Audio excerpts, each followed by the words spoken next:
What most people don't realize is hunger is an evolutionary trait, which was an asset to us during evolution, and it's controlled by our hind brain. If you reduce your calories by 25%, your hunger will double over 4 months. And that's stimulated by ghrelin, which is the hunger hormone. Now, the reason for this is your body thinks it's going into a famine. And this is what forced us out of our caves and said, hey, go out and hunt. So it was an asset to us. Now, in the developed world, we're surrounded by food. So it's not so much of an asset. And this is why 99% of diets fail. And women and men, but let's talk about women, get into this love-hate relationship with food, because it's all said it's about willpower. It is not about willpower. That's your forebrain, and your forebrain sits over your hindbrain, and your forebrain saying, you don't need to eat this. You put stress, hormones, lack of sleep, or alcohol, and that forebrain falls off, and that hindbrain goes, whoa, we're off. So I always say to people, how many times have you had hot chips late at night after you've had something to drink? There's a lot of stigma around, you don't have willpower, you can't do that. It is biological. It is your body saying, your body fights you the whole time. So we are just a tool to help you with that. Welcome to the Optimized Woman, the podcast for high-performing women ready to take back their health. I'm Orshi McNaughton, a board-certified holistic health practitioner and functional nutritionist. If you're tired of feeling stuck, you can't lose the weight no matter what you do, your energy's in the toilet, and you lost the spark you once had, then you are in the right place. We are here to unleash the unstoppable force you're meant to be and give you the tools to fix what's holding you back. So if you're ready to own it, start thriving again, and live the life you deserve, then let's get to it. What if a plant compound you probably never heard of could naturally help control hunger, reduce cravings, and support real weight loss without medications or stimulants? Today, I'm joined by Sarah Kennedy from New Zealand to explore a breakthrough backed by more than $20 million in government-funded research. It's one of the only natural compounds to ever go through the same rigorous scientific process used in pharmaceutical development, including double-blind, placebo-controlled human trials. I rarely feature supplements on this show, but this is different. It's not hype, it's not marketing. This is real science that's uncovering how specific plant compounds can tap into your body's natural hunger signals and possibly offer a powerful tool for women who want safer, more sustainable options for metabolic health. So if you've ever wondered why hunger can feel impossible to manage or how science is uncovering new, safer ways to change that, you want to hear the full story. So let's get into it. In 2010, a group of very talented scientists employed by the New Zealand government, because just about all primary research is done by the government in New Zealand, and they had a hypothesis that they would find a natural plant-based extract that suppressed appetite. Now, remember, this was back in 2010. So why did they have this hypothesis? They had this hypothesis because in times of famine in the Scottish Highlands, the people chewed very, very bitter berries to suppress appetite. Kalahari tribesmen going out on a hunt would chew very, very bitter cactus to suppress their appetite. In fact, that was the origin of an older herb called, or an older ingredient called hoodia. And then some more recent work had been done in animal studies with bitter substances. So they applied for a grant, and the grant was called Foods for Appetite Control. And they got back a $20 million grant from the New Zealand government, which was about 15 million US in those days. They did some extraordinary work, but the basis of it was that bitter suppresses appetite. Now, why would bitter suppress appetite? It's actually an evolutionary adaptation, because bitter was often associated with toxic. So when we put something bitter on our tongue, we spit it out. If it goes into our stomach, we'll feel nauseous, or we will release an appetite stimulating hormone to make us eat more to try and dissipate anything that was toxic. If it goes into our upper intestinal tract, it will stimulate the release of appetite suppressing hormones, because you can't vomit it out, you can't spit it out. So your body's saying, hey, stop eating, this could be toxic. So that's sort of the genesis or the basis for bitter tasting. So what they actually did in this, and with the grant, they actually took biopsies from 300 biopsies from humans right down through the gastrointestinal tract, the stomach, and right the way down to the colon. They looked at those, and they then mapped all of our bitter taste receptors. So it's the first time in the world that that's been done, and that paper's just been published. But they mapped them all down, and now they had these bitter taste receptors, which are in our L cells. They then showed that these bitter taste receptors in the upper intestine released appetite suppressing hormones. Then they built a high throughput enteroendothelial model, and this is the key part. They tested over 1,000 different extracts on this model to see what would produce the most amount of these appetite suppressing hormones. And out of 1,000 extracts, there was really only one, and it came from a variety of hops. Now, this is not hops, which is what you use to flavor beer.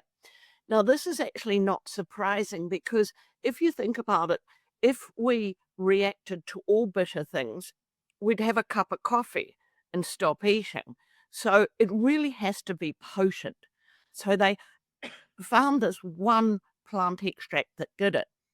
And because they're plant breeding experts in New Zealand, they went through 50 other varieties of hops to get what they called the eureka, this extract. And that's what they called amaracate. Scientists always pick weird names, but amara means bitter and sate means satiation. So they picked that. They knew they could get this release in the laboratory. They then went and formulated it into a supplement so it would disperse properly, and all of these things. They tried it on themselves. They then took it into their first human clinical. So they knew it worked in the laboratory, but would it work in humans? And it was a big trial. When I say a big trial, quite an expensive trial, because it was 20 men, but you cannulate them so you can take bloods the whole time. And so they had 20 men cannulated, and they gave the capsule containing amaracate an hour before an eat to your full lunch and an eat to your full snack. And they measured the blood all the way through for the next 4 hours. And they could show this peak in CCK, which is an appetite suppressing hormone, GLP-1, which we all know, and PYY. So it stimulated it at 600% above baseline. So twice what you would have when you eat. And this gave an average of an 18% reduction in calorie intake.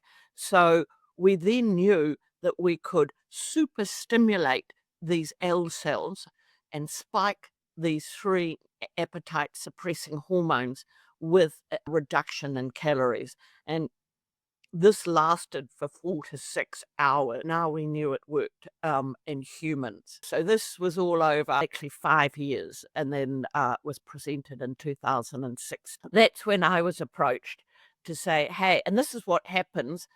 They will get to, and they go, we think this can be commercialized. How should we commercialize it?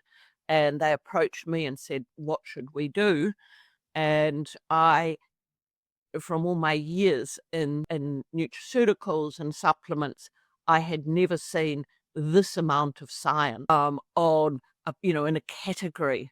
There's only three things. There's fillers, there's stimulators, and there's laxative. So this was finally one that was a completely different mechanism that worked by working with the body. Now, remember, that was before GLP-1 was approved in 2021. But yeah, that was sort of long answer, but that's how it came about. Yes, and since then, GLP-1s have become a buzzword in the weight loss world. Now, especially with the, rise of the injectable peptides. First, can you explain the role of GLP-1s? How does that play a role in appetite and weight regulation? And then also help us understand the lesser known but equally important hormones like the PYY and CCK that you mentioned. How do these three peptides interact, and what's like the significance of triggering them together, especially when we are looking at natural approaches like Amerisate and Kelocurb that simulate this cascade through the gut-brain axis? Yeah, look, it's a great question, and I'm not sure many people understand, but we all are hormonally driven and biologically driven. This is our gut brain axis. So when you eat, it goes into your stomach and you digest it down, and then it goes into your upper intestine. And this is when it stimulates, you stimulate your own GLP-1, CCK, GLP-1, GIP, and PYY. And this is our feedback mechanism to tell you to stop eating, because otherwise we would pop. But as you know, this happens 45 minutes after you've eaten. And often if you think about it, you'll get, 45 minutes after a large meal, you go, oh, I wish I hadn't eaten that much. And that's your brain signaling you to stop eating. Remember your mother used to say, chew your mouth for 40 times. And that was just slowing down, you're eating. So probably you're signaling earlier, but we're all in a rush and we all eat things on the run. So usually this comes afterwards. So it is a natural hormone produced in your body. And as a feedback loop, what we do, or what Color does, is we super stimulate these L cells. So we double the amount of GLP-1, CCK, and PYY that you produce. So we're going to decrease hunger. But if you take it an hour or an hour and a half before a meal, of course, we're going to tell your brain that you're full partway through your eating, which is why you eat less. So we're a hack for our hunger, I suppose. And so that's how it works. When we talk about three, GLP-1 is probably the best known because that was the first injectable on the market, well, as Wegovy. But there are other appetite suppressing hormones, and they're all important. So CCK is in the very top of just after your stomach, and it's very potent, but very short lived. And then as you go down the intestinal tract, you'll stimulate GLP-1. And lastly, at the bottom, PYY. So they're all important and they all interlink. And by having three, it's thought you get a lot less side effects because it's a lot more natural because you're stimulating the three hormones versus just one.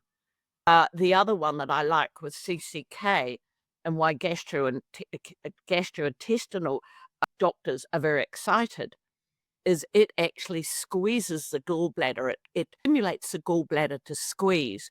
Now, that is quite important because one of the side effects of an injectable GLP-1 is gallstones because you're not squeezing that gallbladder. So we do CCK. So when gastroenterologists came up to us, they're like, wow, you squeeze the gallbladder. Well, I didn't know that because I only knew about it's telling your brain you're full and it's slowing down your gastric motility. So that's really what these natural hormones do. They also increase the amount of insulin produced, and so they help the uptake of glucose from the blood.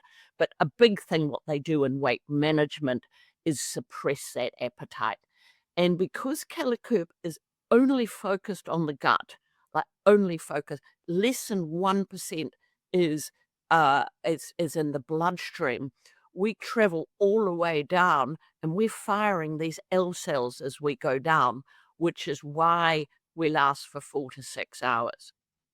The difference with an injectable is you are injecting in a synthetic hormone, and that synthetic hormone, it's GLP-1, has had one molecule altered in it.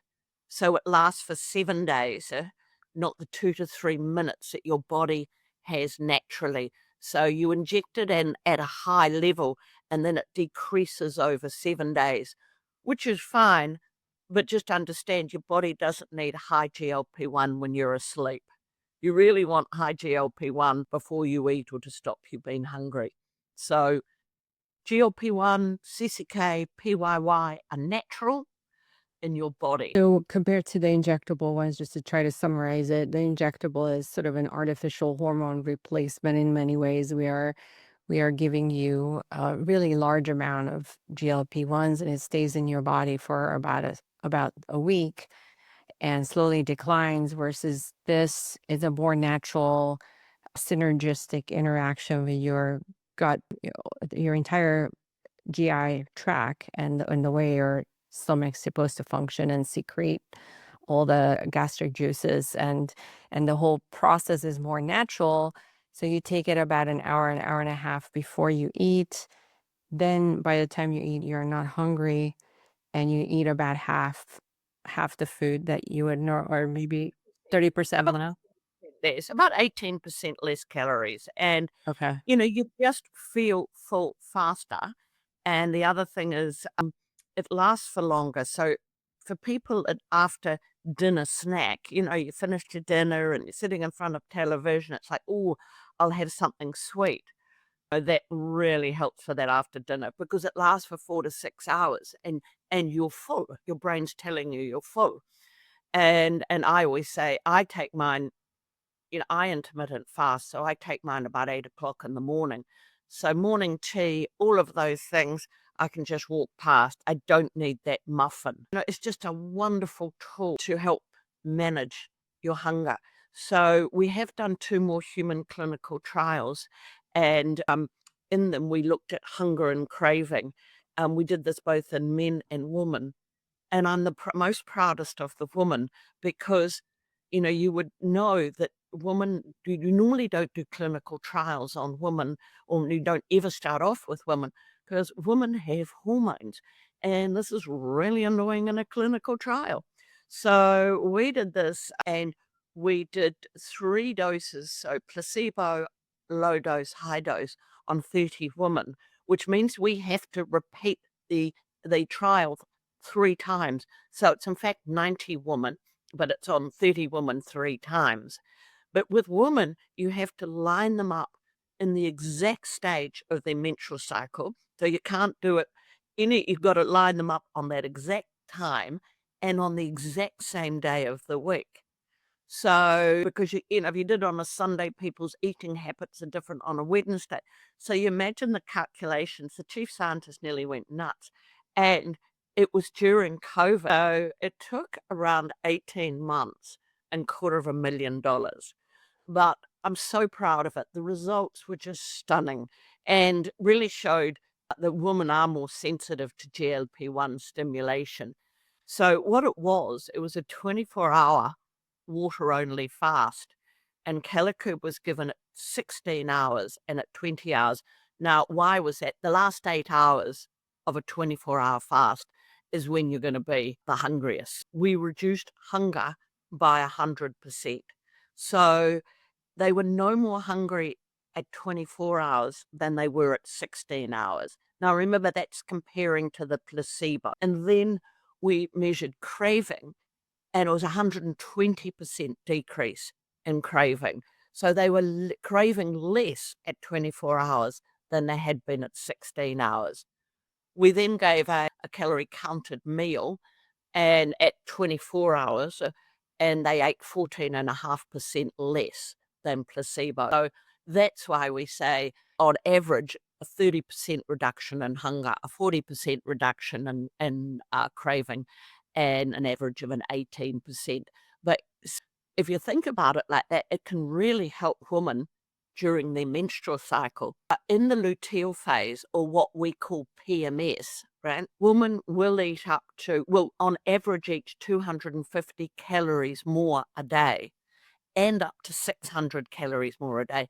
Now, if you think about that, that is your body telling you, you might fertilize this egg, and I want you to have the best environment possible for that, which is why you eat more. So it's a natural biological, it's an evolutionary trait. But of course, we don't want to implant an egg every month, but this happens every month. So I think Calicurb, can be incredible during, what that week of what we would typically call PMS, where you're hungry and you can control that craving. But, all the time is fine too. But just think of that week when it's probably double the amount. I love that there was special research done on female participants because that's so rarely done. And I'm so glad that companies are actually investing into that because even with the injectable ones, I think even the injectable peptides, women respond at higher rates than men. But you probably knew this before the injectables came out because you guys already done your trials. One question I have about the trial, you mentioned that there was a placebo and a low dose and a high dose. How many capsules were taken? Can you tell me like what the low and the high doses and what the difference was in the trial? The high dose is what we recommend on the bottle, which is they're tiny capsules, two small capsules, an hour to an hour and a half before a main meal. So that's 250 mgs. The low dose was 125 mgs. The low dose still works, just it wasn't as high. And we always get people to what we call on board with these capsules. So take one a day for 2 days, take two a day for 2 days, and then you get up to two before each main meal. The point is that each person is different or physiologically different. And we think it's because some people have more L cells or they have a better functioning gut brain axis. So a smaller percentage of people will get away with just one capsule before a main meal and one capsule before dinner. So we want people to get used to it and just understand what their dosage. But 90% of people are two caps before lunch and dinner. Like I take two caps, but 5% of people make me get away with one. I just want to go back to this point about biology. And what most people don't realize is hunger is an evolutionary trait, which was an asset to us during evolution. And it's controlled by our hind brain. If you reduce your calories by 25%, your hunger will double over 4 months. And that's stimulated by ghrelin, which is the hunger hormone. Now, the reason for this is your body thinks it's going into a famine. And this is what forced us out of our caves and said, hey, go out and hunt. So it was an asset to us. Now, in the developed world, we're surrounded by food. So it's not so much of an asset. And this is why 99% of diets fail. And women and men, but let's talk about women, get into this love-hate relationship with food because it's all said it's about willpower. It is not about willpower. That's your forebrain, and your forebrain sits over your hindbrain, and your forebrain saying, you don't need to eat this. You put stress, hormones, lack of sleep, or alcohol, and that forebrain falls off, and that hindbrain goes, whoa, we're off it. So I always say to people, how many times have you had hot chips late at night after you've had something to drink? There's a lot of stigma around, you don't have willpower, you can't do that. It is biological. It is your body saying, your body fights you the whole time. So we are just a tool to help you with that. That is so true. I'm curious with the research you've done on this compound, are there any types of women that respond better? So, for example, people that have issues with metabolic flexibility, people under high stress, hormonal imbalances. You already mentioned, during your cycle, certain parts of your cycle. Look, anytime, get the dosage right. You could be the 5% that only take one, so just get the dosage. And I mean, I'm obviously going to say this because I'm the founder, but I take it every day. And a founder always has a story. When it was presented to me in 2017. I've had a love-hate relationship with food my whole life. I went on my first diet when I was 10 years old. That guiltiness, I've eaten too much. I shouldn't have eaten that. I hate food. Yo-yo dieting, all of those things. Oh my God. I am at peace. I take it every day. But usually I only take it once a day, unless I'm going to eat late at night. It's more my morning stages for me. And I can honestly say it's my godsend. I am at peace with food now. I don't yo-yo diet. I don't hate myself for eating. I just eat less. Killer Curb is my little helper. So I absolutely love it. And just saying about our clinical trials, I will reiterate again, these are all done by the government. The government actually owns the technology and Amerisaid. We just license it globally. So all of the clinicals are done by the government. They're all published. So they are a pure science. And as I said, they may take a long time because pure science does take a long time and cost a lot of it. As we're actually onto our fourth human clinical now, which is 150 patients, men and women, 6 months, and then a 3 month follow-up. And that'll be finished, I think, in July, and we should have the first results in October because, they have to unblind it, and then they have statisticians and so on like that. But one of the key biomarkers we're measuring is weight and body conformation. So we know people lose weight. We get thousands of testimonials back from people. One of the key things they say to us is, you take the noise out of my head. We all know that food noise. But this one will be, as I said, double blind, placebo. So, yeah, it's costing $2 million. So we're keeping our fingers and our toes crossed. Well, most natural supplements definitely don't have such a vigorous research, hardly ever, because obviously it costs so much to do that. So it's kind of rare that a government who actually fund supplements develop. We're very lucky, and they've been incredible partners with us. I'm curious, these natural GLP-1 activators, can they be like a good bridge or ramp off for people coming off of injectable peptides or even in combination? Do you have any experience with people using it that way? Look, you're absolutely. We just did a 50-patient trial in America with this. So 25 in combination and 25 coming off. And this will be published soon. The 25 coming off, I say to doctors or practitioners, it's not an if, it's a must. When you're on an external hormone, when you have an external hormone or synthetic hormone, you depress your natural hormones down to zero. So you're on an injectable, it's great. But of course, your natural hormones go, well, I don't have to do anything. This is great. I'm going to have a rest for a while. So when you come off the injectable, your natural that we talked about is down at zero. So you have to kickstart this gut-brain axis. And remember, it's been having a great rest. It's been it's been on a tropical island for, a few months. So you've got to kickstart it again. And that's what Calicurb will do.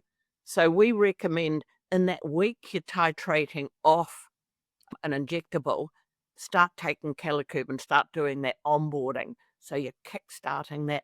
And superb results for that because we act as this enormous safety net. And then people can continue to control their appetite and continue to eat more normally and get into this routine. And it's about that routine. So, yeah, fantastic results with that. And there isn't a solution yet. I just read a paper last night, and it's like 90% gain back the weight they lost. It doesn't matter what injectable you're on. And we believe part of it is because your natural gut-brain axis, is still on holiday. Yeah. And that's part of the reason. The other one you asked about in combination. So practitioners, we've done a trial with 25 patients in clinic, and practitioners were the one that told us about that because they can lower the dosage. So say it's a tirzepatide, they can lower it down to 0.25 milligrams, and they can lower it down to the lowest level. So reducing side effects and reducing the cost, and then use Calicurb at the same time. So you're getting an exogenous and an endogenous. But where they're finding it really great is that breakthrough hunger at 5 to 6 days or even 7 days before you have your next injection. It just you maintain a low dose and take Calicurb at the same time. So yeah, they're using it for that. Or, alternatively, if people can't take the side effects, they don't want to inject themselves, they call it injection fatigue, or they can't afford it. Yeah. And I would also argue, I think a lot of people gain the weight back when they come off of injectables because they haven't made the lifestyle changes at the same time. If this is like a single lever approach and they just relying on the drug to do all the work, then obviously they're gonna fall back onto their old habits that have not served them in the past. So I think it's a combination of while you're on the injectable, if you are on it, you gotta make the appropriate lifestyle changes, start eating better, more nutrient dense food, you gotta work out, you gotta manage your sleep. All those lifestyle habits need to be in place while you don't have that food noise. So you have more discipline to implement these things. And then when you're ready to start titrating off your injectable, then you can start adding in these great supplements like this one to give you a softer landing so you don't have this crazy hunger coming back when you're titrating off, right? And would you say the best way to potentially when you get down into the lower doses of your injectable, you start taking this and then would you, when you completely get off your injectable, would you even increase the dose or you just stay on the 2 caps before meal Just dosing? stay on 2 caps, Sam, you don't need any more than that. Just stay on the 2 caps. I would say it's great coming off, but you are 100% right. We are a tool in the toolkit. There has to be others. It is nutrition, sleep, exercise, all of those. I always say if you go from 10 donuts to 8 donuts, it's really gonna make little difference. So, I will go back when you say great supplements. We are, and I know I'm sort of spouting my own importance here, but we are the only supplement in the world, and remember, we monitor this all of the time, that stimulates the release of GLP-1 and CCK at 600%. And just be aware, you have to be above 400% to make any behavioral change whatsoever. So you'll see other supplements that say we stimulate GLP-1. Well, yes, they do. Anything stimulates GLP-1. Eating some cheese will stimulate GLP-1. Eating an apple will stimulate GLP-1. That is a natural thing for your body to do. But you need to super stimulate it to make a behavioral change, and that has to be above 400%. Yeah, that's a good clarification.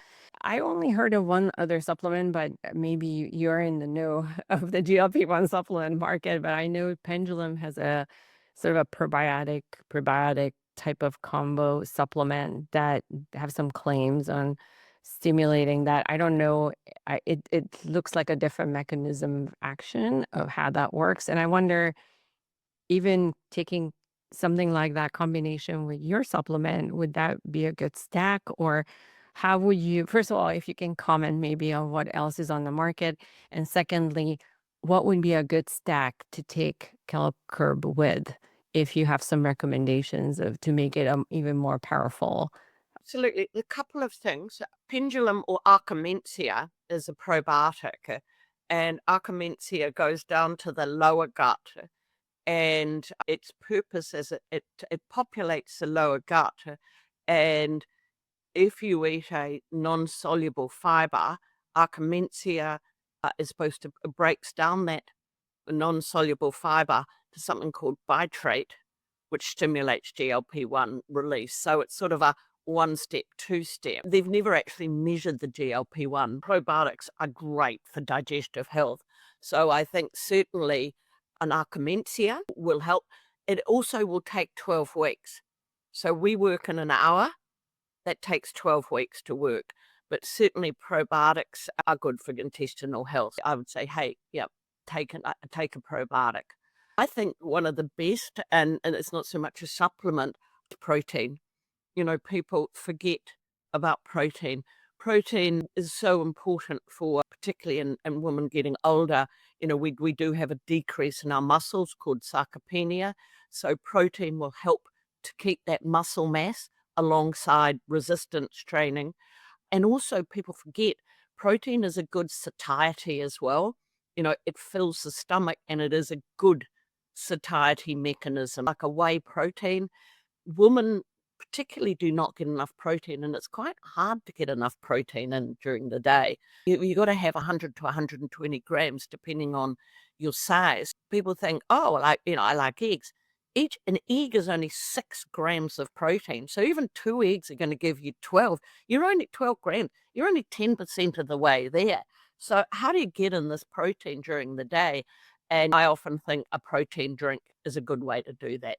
I'm a big proponent of protein, probiotics, but if you want to manage your appetite quickly, that's Calicub, and that's what, it will work in an hour. I think any type of gut supporting supplement stack will be helpful to improve GI function, reduce leaky guts, and obviously just a whole food diet. I 100% agree with the emphasis on protein because whether you're on the injectable or taking a supplement, but if you are cutting out calories, you're cutting out, let's just say 20-30% of your calories, then you have to have a completely protein forward diet in order to get enough protein in. So, and as you said, as soon as you consume that, it's also very satiating. So you already have a lesser appetite. And then on top of that, if you eat the protein first, that's going to sort of stack it in your favor of having less of a hunger. And it's hard, who takes a chicken breast to lunch? It's quite hard to get that. So I am a proponent of particularly for women, but, get a whey protein isolate or something like that. Other things called amino acids or pure amino acids, might be of help too because they don't put pressure on the kidney. So those are what practitioners talk to me about, but I absolutely that's my biggest thing is Yeah. that. I would almost anybody who's on GLP-1s, I suggest they do some sort of an amino acid supplement during the day because that doesn't really have much calories. It's easier to get it down, but it's help you meet your amino acid requirements. Have a protein shake too, and then maybe some creatine, lift some heavy weights, do all those things. And then also I always tell everyone you need to actually track your protein intake at least for a few days because unless you do, you don't realize how little you're eating. Like everybody tells me like, "Oh yeah, I eat enough protein." And then they track it and they realize they eat half half of what they should be eating. It's hard. It is hard, and particularly in the middle of the day, it's like, "Oh, I had a ham sandwich." But if you look at the amount of ham or you look at the amount of chicken sandwich, you look at the amount of chicken, it won't be very much. You're better to have a big piece of chicken if you Yeah. can, and forget the bread on either side of it. And also just to try to prioritize protein as snacks, which is hard because most proteins are usually carbs, but if you can find protein snacks, like the ones that I really like are like these paleo sticks that are mostly beef or like beef jerky or Yeah. eating a protein bar or the protein drinks. Those are really good option, or even just having hard boiled eggs, things like that as your snacks. And believe me, that's very satiating. If you have that, you are not hungry afterwards. Versus if you have some sort of a carby snack, you'll be hungry a half an hour later, right? We So love it in the US because, we're always dipping into CVS or something like that and grabbing hard-boiled eggs because, we can't get them. Well, we have eggs in New Zealand, but no one sells them as hard-boiled eggs. So we think America's great for that. We're always nipping into one of the stores and getting a bag of hard. Oh God, we sound boring, don't we? But it does help us during the day. so for people that take the supplement, just a supplement, and they want to lose a certain amount of weight, what kind of body composition change or weight loss can they expect over how much time? Like, do you have any data on losing weight or body comp change over, let's just say, 6 months or a year or any type of information like that? Is obviously anecdotally, we have a lot. I will give you a comparison. On a semaglutide, which is your injectable Wegovy, on a semaglutide, you eat on average 24% less a day, 24% less calories. As we said on Calorie, we know we on average reduce the calorie intake by 18%.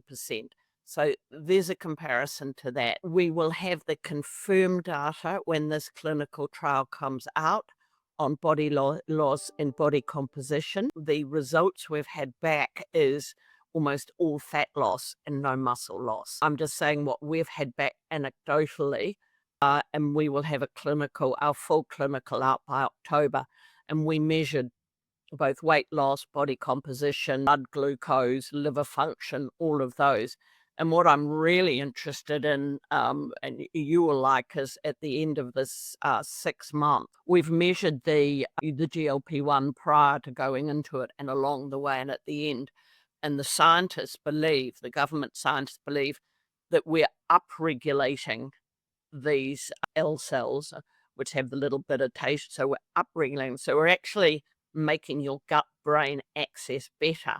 Often you can depress them, but they believe it's upregulating. So we're actually making a better gut-brain axis. So I'm really interested in that. And I kind of try to describe it like these little cells are like we're exercising them every day. And, when you exercise something, they become stronger. So that's how I'm thinking about it. That's quite remarkable if that really can be proven, because I think with the injectable, you're kind of doing the opposite. You're almost taking them offline. Whereas if this actually does the opposite, then it makes you healthier at the end, or at least upregulates your GLP-1 production, and you are able to regulate your own appetite better once you stop using the supplements. Am I saying that right? Yes, you are. And remember, you can take Calorie intermittently as well. It doesn't lie. It's like I'm going out for a really yummy meal. I don't want to take my Calorie now. I don't know if I'm going out to, say, a degustation dinner or something. I'm like, no, I want to eat this. But other times on holiday, I'll take it all the time so I don't eat too much and to manage it better. And this is this upregulation. The other thing that we didn't talk about, you do depress your own endogenous GLP-1 down to zero. Absolutely. That is clinically shown or almost there. The other thing you're depressing is other things like GLP-2. So in these L cells, you're releasing GLP-1, which is appetite suppressing, and GLP-2, which is intestinal health. So you want to be super stimulating. So with this trial as well, we're measuring the GLP-2, but we're stimulating. So there's a whole lot of things that you do. As you know, whenever you take anything synthetic, we tend to use a sledgehammer versus a hammer. So, and at very high levels. Just to wrap this up, what are the most common misconception you hear about natural weight loss supplements or appetite suppressants, and what is actually true? This is why it is a difficult area because there are so many, and I read so many what I would call scammy products. They've got no science behind them and they don't actually work. So before this came out, there were three natural products. As I said to you, one is a filler, which is, when you eat a lot of fiber. And so you're going to feel full, but you're going to feel very bloated. It's just fiber in your stomach. That was quite common. The other one is a caffeine-based stimulator. So it gives you the jitters. So what it does is it speeds up your metabolism. And then the other one is a laxative. So I think we talked about things you look for science base, always look at the clinicals and make sure the clinicals are published. If they're published, they will show you that they've been done on the right amount of people. They've been peer reviewed. They're high quality science. I read these the whole time, and if they're not published, I'm like, really? Because you're not getting a statistically. I saw one the other day I won't mention the brand name. And I'm like, really? When I looked at the clinical, when I went in and looked at the clinical, there was no difference between placebo and control. And I'm like, you're making these claims, but there's no difference. So I get cross myself because this is why people are skeptical. And I can understand that. And I get grumpy about it as well. So all I can say is really look for the science. Yeah. And that's why I personally don't have a lot of supplement companies on my podcast, because it's very hard to prove some claims that supplements make unless they have proper research, as you mentioned. And most supplement companies just don't have the financial resources to do that. I mean, that's the truth. So a lot of the claims that are At such a low level, that ingredient may have had some results, but they'll add it at a level which is so low yeah. that it won't make a difference.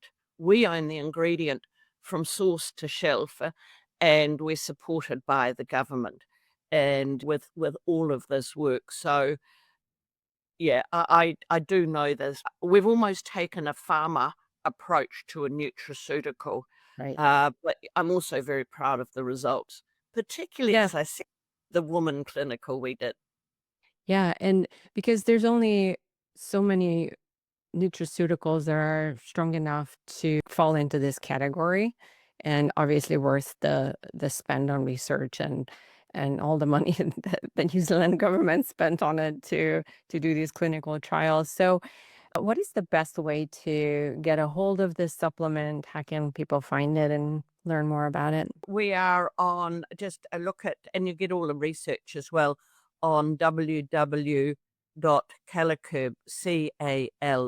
calocurb.com, and just go on there and you will get all the clinicals on there, all of the mode of action and how to order it. Yeah, and we'll have a link in our show notes for all our listeners so you can find it and order it. And I believe it has a discount associated with Yeah, it. Yes. you have a discount code for it. Asked for it. Thank you so much for tuning in. This is Maya. Our production team pours our hearts into this show because we believe women deserve better. Better conversations, better tools and health strategies that are actually built for our physiology. But here's the truth. This show doesn't grow on its own. It grows because you share it. So if this episode hit home, do me a favor. Follow the show, leave a quick review, and text it to a girlfriend who needs to hear this. And if you want to go deeper or connect with other women on this path, come join our free community at optimizedwomen.com. Thank you for being here. We appreciate you more than you know.